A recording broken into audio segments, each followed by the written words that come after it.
Hello friends, मैं लक्ष्मी ओझा target परीक्षा में आपका स्वागत करती हूँ। चलिए आज हम पढ़ेंगे सर्वनाम और इसे हम कहते हैं इंग्लिश में प्रोनाउन।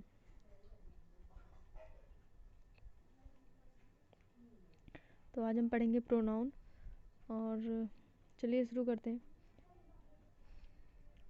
देखिए, जो सर्वनाम होता है, सर्वनाम तो ये दो शब्दों से मिलकर बना होता है, सर्व और नाम।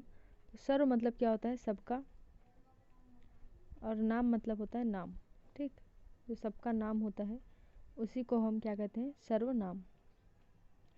कह रहा है अर्थ, सर्वनाम का अर्थ है सबका नाम। ठीक, सर्वनाम का अर्थ क्या है? सबका नाम। और कह रहा है अर्थात, इसका मतलब क्या होता है? जो शब्द सबके नामों के स्थान पर प्रयुक्त होते हैं उन्हें हम क्या कहते हैं?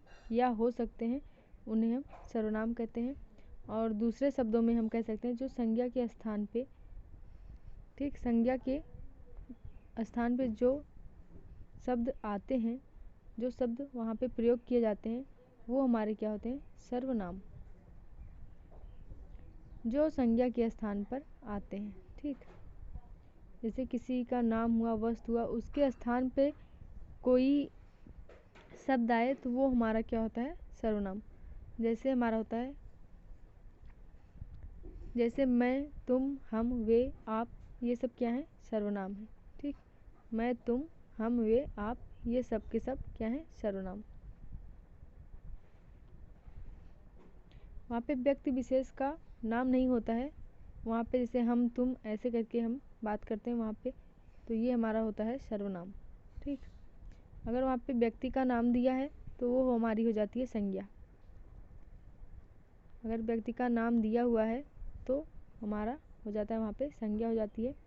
और अगर संज्ञा के स्थान पे कोई शब्द और प्रयुक्त हुआ है, जैसे मैं, तुम, हम, वे, आप, तो वो हमारा क्या है? सर्वनाम है।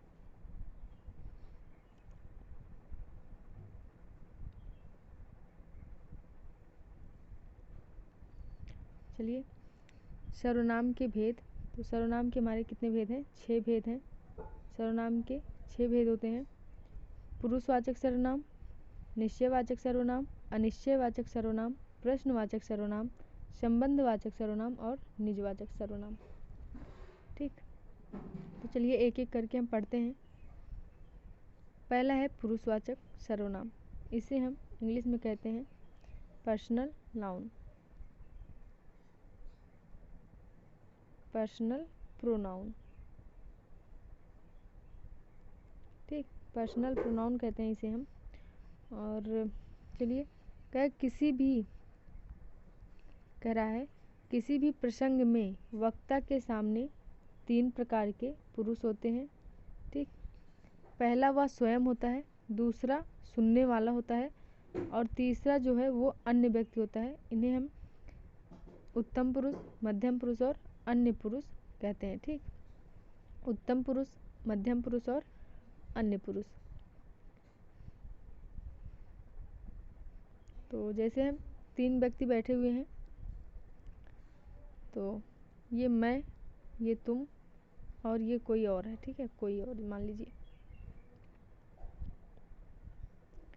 जैसे तो मैं जो है ये हमारा हो गया उत्तम पुरुष, और तुम क्या हो जाएगा? मध्यम पुरुष। ठीक, तुम क्या हो जाएगा? मध्यम पुरुष। और जो कोई और भी है इसमें, यानी कि जैसे वह, यह, तो ये हमारा हो जाएगा अन्य पुरुष। चलिए पढ़ लेते हैं इसके बारे में हम, कि मध्यम पुरुष में, उत्तम पुरुष में और अन्य पुरुष में कौन कौन से शब्द आते हैं। तो देखिए, उत्तम पुरुष में आता है हमारा, जो हम अपने आप को कहते हैं वो हमारा क्या है? उत्तम पुरुष है। जो हम हैं, हम अपने आप को कुछ भी कहें वो हमारा क्या है? उत्तम पुरुष। यानी कि हम जो है उत्तम पुरुष हैं। जैसे मैं हो गया, हम हो गए, मैंने हो गया, हमने, मेरा, हमारा, मुझे, मुझको, ये सब हम अपने आप को कह रहे हैं। तो जब हम अपने आप को कुछ कहेंगे वो हमारा किस में आएगा? उत्तम पुरुष में। ठीक, और मध्यम पुरुष में आएगा तू, तुम, तुमने, तुझे, यानी कि जो दूसरा व्यक्ति है उसे हम कुछ कह रहे हैं तो वो हमारा मध्यम पुरुष में आएगा। जैसे तू, तुम, तुमने, तुझे, तूने, तुम्हें, तुमको, तुमसे, आपने या आपको। ठीक, आपने या आपको, तो यहाँ पे हमारा क्या है, मध्यम पुरुष। अन्य पुरुष में कोई तीसरा व्यक्ति जो है उसे हम अन्य पुरुष कहते हैं। जैसे वह, यह, वे, ये, इन, उन, उनको, उनसे, इन्हें, उन्हें, इससे, उसको। ठीक, ये हमारा क्या है, अन्य पुरुष है। चलिए, दूसरा है निश्चयवाचक सर्वनाम, और इसे हम कहते हैं इंग्लिश में डिमोन्स्ट्रेटिव प्रोनाउन। Demonstrative pronoun. तो जो इसमें होता है निश्चयवाचक सर्वनाम में क्या होता है, किसी निश्चित व्यक्ति, वस्तु, घटना के लिए प्रयुक्त होने वाले सर्वनाम क्या कहलाते हैं, निश्चयवाचक सर्वनाम। ठीक, जैसे निकट या दूर के व्यक्ति या वस्तुओं का जो हम निश्चय करते हैं, संकेत जिन शब्दों से करते हैं, जिन शब्दों से उसे व्यक्त करते हैं, जैसे हमारा हो गया यह, वह, ये, वे, तो ये हमारा निश्चयवाचक सर्वनाम है। जैसे हो गई यह मेरी पुस्तक है, तो यह मेरी पुस्तक है, तो इसमें क्या है, निश्चयवाचक सर्वनाम है। ठीक, यह जो है नज़दीक के लिए प्रयोग हो रहा है और वह दूर के लिए प्रयोग हो रहा है, इसलिए जैसे वह उनकी मेज़ है, तो वह उनकी मेज़ है, ये भी क्या है, निश्चयवाचक सर्वनाम है। ठीक, तो आगे पढ़ते हैं हम इसके बारे में। देखिए, निश्चयवाचक में सर्वनाम में क्या आता है, यह, वह, ये और वे। जैसे हमारी हो गई यह मेरी पुस्तक है, यह मेरी पुस्तक है, ये नज़दीक के लिए प्रयोग हो रहा है। निकट या दूर के लिए जो प्रयोग होता है वो हमारा क्या होता है, निश्चयवाचक सर्वनाम में आता है। कोई चीज़ निकट रखी हो, कोई चीज़ दूर रखी हो, तो उसमें हमारा क्या होगा, निश्चयवाचक सर्वनाम। जैसे वह उनकी मेज़ है, तो ये शब्द हमारा वह जो है ये दूर के लिए प्रयोग हो रहा है, और मेज़ किसकी है, उनकी है, इसलिए यहाँ पे क्या हो जाएगा, निश्चयवाचक सर्वनाम। कह रहा वे तुम्हारे आदमी हैं, तो वे और ये, यहाँ पे ये मेरे हथियार हैं, तो यहाँ पे ये मेरे हथियार हैं, ये नज़दीक के लिए प्रयोग हो रहा है, और वे तुम्हारे आदमी हैं, ये दूर के लिए प्रयोग हो रहा है, तो यहाँ भी हमारा क्या है, निश्चयवाचक सर्वनाम। तो ये आप समझ के रखिए कि यह, वह, ये, वे जहाँ आएगा वो हमारा क्या हो जाएगा, निश्चयवाचक सर्वनाम।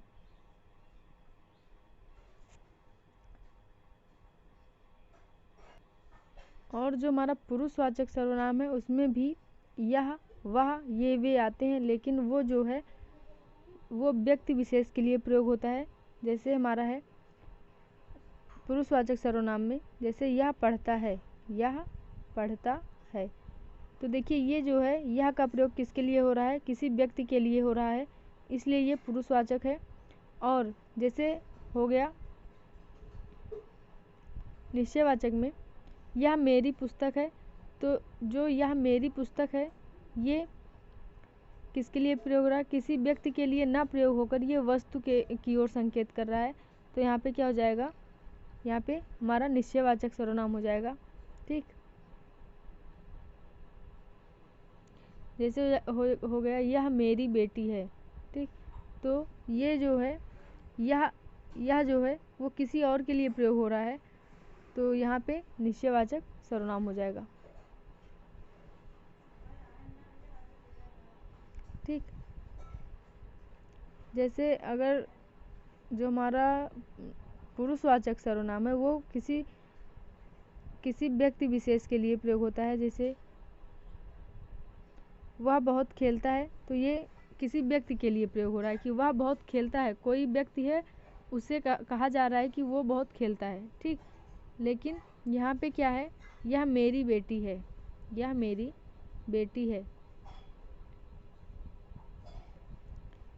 तो ये किसी की ओर संकेत किया जा रहा है कि कोई लड़की है, उसे कहा जा रहा है कि यह मेरी बेटी है। ठीक, जहाँ पे संकेत वाला चीज़ आएगा और वहाँ पे हमारा निश्चयवाचक सर्वनाम होगा, और निश्चयवाचक सर्वनाम को हम संकेतवाचक सर्वनाम भी कहते हैं। अगला है अनिश्चयवाचक सर्वनाम, इसे हम कहते हैं इंडेफिनिट प्रोनाउन। इंग्लिश में हम इसे क्या कहते हैं, इनडेफिनिट प्रोनाउन। ठीक। तो इसमें क्या होता है, क्या किसी अनिश्चित व्यक्ति, वस्तु या घटना के लिए प्रयुक्त होने वाले सर्वनाम क्या होते हैं, अनिश्चयवाचक सर्वनाम होते हैं। इसमें क्या आता है, जैसे हमारा हो गया कुछ, कोई, ठीक। तो ये सब हमारे हर कोई, कुछ भी, कुछ कुछ, सब कुछ। तो यहाँ पे हमारा क्या जाएगा, अनिश्चयवाचक सर्वनाम, यानी जैसे हो गया सब कुछ, कुछ, कोई। तो यहाँ पे क्या होता है, अनिश्चयवाचक सर्वनाम, ठीक। कुछ भी, तो जहाँ पे हमें लगे कि यहाँ पे कोई चीज़ अनिश्चय है, यहाँ पे पूरा निश्चित नहीं है, तो वो हमारा अनिश्चयवाचक सर्वनाम होता है। जैसे है घी में कुछ मिला है, तो ये हमें नहीं पता है कि क्या मिला हुआ है, कुछ मिला हुआ है, इसलिए यहाँ पे क्या होगा, अनिश्चयवाचक सर्वनाम। कह रहा शायद दरवाजे पर कोई है, तो देखिए हमें पता नहीं है कि कौन है दरवाजे पर, तो कोई है कह रहा है, यहाँ पे क्या हो जाएगा, अनिश्चयवाचक सर्वनाम। अगला है संबंध, अगला है प्रश्नवाचक सर्वनाम। प्रश्नवाचक सर्वनाम, और आप सभी लोग इसे जानते होंगे प्रश्नवाचक सर्वनाम को, जहाँ पे क्वेश्चन मार्क लगा होगा वो हमारा प्रश्नवाचक होता है, और इसे हम इंग्लिश में कहते हैं इंट्रोगेटिव प्रोनाउन।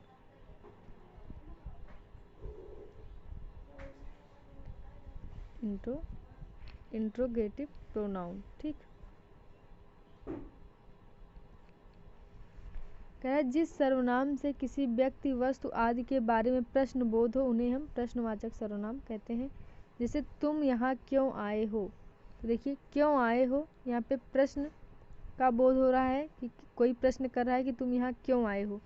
तुम विद्यालय कब जाओगे, यहाँ भी कब जो है प्रश्नवाचक है, इसलिए यहाँ पे क्या है, प्रश्नवाचक। प्रश्न पूछा जा रहा है कि तुम विद्यालय कब जाओगे, तो यहाँ पे क्या हो जाएगा, प्रश्नवाचक सर्वनाम, ठीक। जैसे प्रश्नवाचक सर्वनाम में आता है हमारा कौन, क्या, कब, ठीक। जैसे दूध में क्या गिर पड़ा, तो यहाँ पे क्या आया हुआ है, इसलिए ये हो जाएगा प्रश्नवाचक सर्वनाम। जैसे आपका है कौन आया है, तो कौन जो है ये हमारा क्या है, प्रश्नवाचक है, इसलिए ये हमारा प्रश्नवाचक सर्वनाम हो जाएगा। कौन, क्या और कब, क्यों, तो ये सब जहाँ आएगा तो वहाँ पे क्या हो जाएगा, प्रश्नवाचक सर्वनाम। अगला है हमारा संबंधवाचक सर्वनाम। संबंधवाचक सर्वनाम को हम कहते हैं रिलेटिव प्रोनाउन। इंग्लिश में क्या कहते हैं, रिलेटिव प्रोनाउन, ठीक। तो चलिए, कह रहा है जिस सर्वनाम से दो वस्तुओं अथवा व्यक्तियों का पारस्परिक संबंध प्रकट होता है। दो व्यक्ति हैं या फिर दो वस्तु हैं, उसमें पारस्परिक संबंध जब प्रकट होगा तो वहाँ पे क्या हो जाएगा, संबंधवाचक सर्वनाम, ठीक। तो चलिए, इसमें क्या आता है, इसमें जो, सो, ये सब इसमें आता है, ठीक। संबंधवाचक में इसमें कह रहा है कि जिस सर्वनाम से किसी दूसरे सर्वनाम या संज्ञा से संबंध स्थापित किया जाए उसे क्या कहते हैं, संबंधवाचक सर्वनाम कहते हैं। तो देखिए जो करेगा सो भरेगा, यहाँ पे जो और सो आया हुआ है, इसलिए यहाँ पे हो जाएगा संबंधवाचक। और यहाँ पे देखना, अगला है हमारा निजवाचक सर्वनाम, रिफ्लेक्सिव प्रोनाउन। रिफ्लेक्सिव प्रोनाउन, ठीक। इसे हम इंग्लिश में कहते हैं रिफ्लेक्सिव प्रोनाउन। और देखिए कह रहा है वक्ता या लेखक स्वयं अपने लिए जिन सर्वनाम शब्दों का प्रयोग करते हैं उन्हें हम निजवाचक सर्वनाम कहते हैं। जो हमारा उत्तम पुरुष है, उत्तम पुरुष, वो हमारा क्या है, निजवाचक सर्वनाम, ठीक। निजवाचक सर्वनाम है उत्तम पुरुष। और जैसे हमारा हो गया आप, अपने आप, ठीक। उत्तम पुरुष, मध्यम पुरुष और अन्य पुरुष जिसमें हमें अपने आप का बोध हो।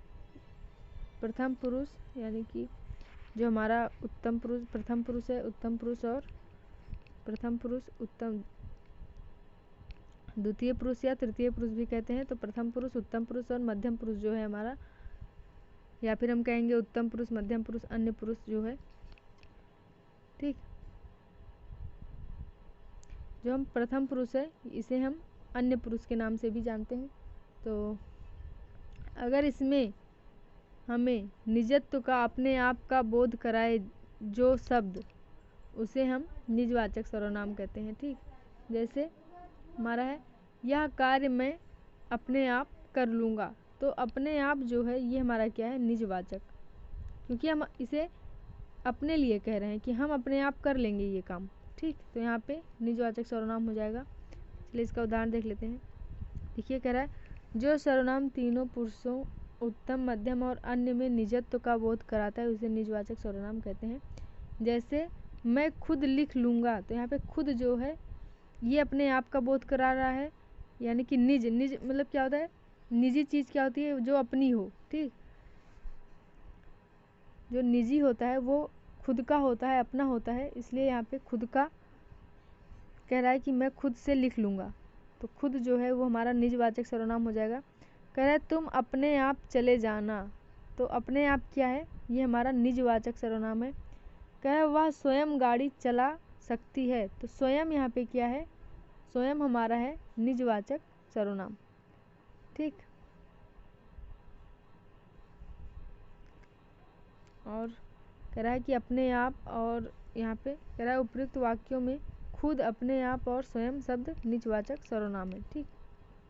तो कभी कभी पूछ लेता है, एक बार पूछा गया था कि जैसे ये वाला क्वेश्चन है ऐसे ही आया था, उसमें पूछा था इसमें निजवाचक सर्वनाम कौन सा है, तो इसमें हमारा क्या है निजवाचक सर्वनाम, अपने आप। चलिए देख लेते हैं एक बार जितने सर्वनाम है हमारे 6 उसके बारे में। तो देखिए पुरुषवाचक सर्वनाम में यानी कि पर्सनल नाउन प्रोनाउन में हमारा क्या आता है, उत्तम पुरुष, मध्यम पुरुष और अन्य पुरुष। उत्तम पुरुष में मैं, हम लोग, अपने, हमारा, अपना, ऐसा सब कुछ आता है। और मध्यम पुरुष में हमारा तू, तुम, आप, तुम लोग, आप लोग, ये सब आता है। और जो अन्य पुरुष होता है वो तीसरे व्यक्ति का बोध करवाता है। तो यहाँ पे यह, वे, वह, वे लोग, ये लोग, तो यहाँ पे अन्य पुरुष हो जाता है, ठीक। और जहाँ अपने आप का हो वहाँ पे उत्तम पुरुष होता है, अपने आप को हम उत्तम पुरुष में रखते हैं। और मध्यम पुरुष में जो दूसरा व्यक्ति है यानी कि तुम, वो हमारा मध्यम पुरुष में होता है। और निश्चयवाचक सर्वनाम है ये हमारा डिमोन्स्ट्रेटिव प्रोनाउन। तो यहाँ पे निकटवर्ती या दूरवर्ती के लिए प्रयोग किया जाता है। कोई चीज़ हो, व्यक्ति हो, वस्तु हो, वो संकेत, इसे हम संकेतवाचक सर्वनाम भी कहते हैं, ठीक। संकेतवाचक सर्वनाम जहाँ संकेत दिया जाता है, तो ये हमारा होता है निश्चयवाचक सर्वनाम। वहाँ पे निकटवर्ती कोई वस्तु है या फिर दूरवर्ती वस्तु है, उसको संकेत देकर बताया जाता है कि यह चीज़ मेरी है, तो वहाँ पे निश्चयवाचक सर्वनाम होगा। अनिश्चयवाचक सर्वनाम में क्या होता है, प्राणीबोधक या वस्तुबोधक। जैसे कोई आ रहा है, कुछ मिला हुआ है, तो यहाँ पे क्या हो जाएगा, अनिश्चयवाचक, क्योंकि हमें पता नहीं है कि कौन है या क्या मिला हुआ है, हमें कुछ नहीं पता है, इसलिए यहाँ पे अनिश्चयवाचक सर्वनाम होगा। और इसे हम कहते हैं इंडेफिनिट प्रोनाउन। अगला है संबंधवाचक यानी कि रिलेटिव प्रोनाउन। तो वहाँ पे हमारा आता है जो या सो, ठीक। जो या सो, जहाँ संबंध स्थापित होता है। कोई सर्वनाम हो, उसे किसी दूसरे सर्वनाम या संज्ञा से जब संबंध स्थापित किया जाता है वहाँ पे संबंधवाचक होता है, वहाँ पे हमारा ये लगेगा जो या सो। अगला है प्रश्नवाचक यानी कि इंट्रोगेटिव प्रोनाउन, और इसे प्राणीबोधक या वस्तुबोधक दोनों में किया जाता है। तो यहाँ पे आता है हमारा क्या, ठीक, और यहाँ पे कौन। तो जहाँ पे प्रश्नवाचक रहेगा वहाँ पे कौन, कब, क्या, क्यों, ये सब आएगा, और वहाँ पे क्या होगा, प्रश्नवाचक सर्वनाम। अगला है निजवाचक यानी कि रिफ्लेक्सिव प्रोनाउन, और निजवाचक में हमारा आता है आप, अपने आप, स्वतः, स्वयं, खुद। कोई चीज़ हम अपने आप से करते हैं तो वो हमारा निजवाचक सर्वनाम होता है। ठीक, जैसे हो गया मैं अपने आप चली जाऊंगी, तो यहाँ पे आप जो है वो हमारा क्या है, निजवाचक सर्वनाम है। तुम इसे आप ही करो, यानी कि अपने आप ही करो, तो यहाँ पे आप जो है ये मध्यम पुरुष में है। ठीक, तो ये हमारा हो जाएगा निजवाचक सर्वनाम। और जो यहाँ पे है मैं अपने आप चली जाऊंगी, यहाँ पे आप जो है वो क्या है, प्रथम पुरुष का, यानी कि उत्तम पुरुष का है। ठीक, यहाँ पे प्रथम पुरुष को उत्तम पुरुष माना गया है। और जैसे वह आप अपने आप पढ़ लेगा, तो वह अपने आप पढ़ेगा, यहाँ पे वह जो है क्या है, वो अन्य पुरुष का है, इसलिए यहाँ पे जो आप है, आप लगा हुआ है जो, वो हमारा अन्य पुरुष का हो जाएगा। और ये भी क्या है, निजवाचक सर्वनाम। और एक चीज़ देख लीजिए, कह रहा है कि जब यह वह कोई कुछ जो सो अकेले आते हैं तो सर्वनाम होते हैं। ठीक, लेकिन जब किसी संज्ञा के साथ आते हैं तो वो क्या हो जाते हैं, विशेषण हो जाते हैं। ठीक, ये चीज़ हमें ध्यान में रखनी है कि अगर संज्ञा के साथ आएंगे ये सारे शब्द तो वो हमारे क्या हो जाएंगे, विशेषण। लेकिन अगर अकेले आएंगे तो सर्वनाम होंगे। जैसे यह आ गई, तो यह यहाँ पे क्या है, सर्वनाम है। लेकिन जैसे हो गया यह किताब कैसी है, तो किताब यहाँ पे क्या है, संज्ञा है। ठीक, किताब यहाँ पे संज्ञा है। और कह रहा है यह किताब कैसी है, तो यहाँ पे यह जो है ये हमारा क्या हो जाएगा, विशेषण। तो बस आज के लिए इतना ही। आशा करती हूँ आप लोगों को वीडियो पसंद आएगा। Thank you.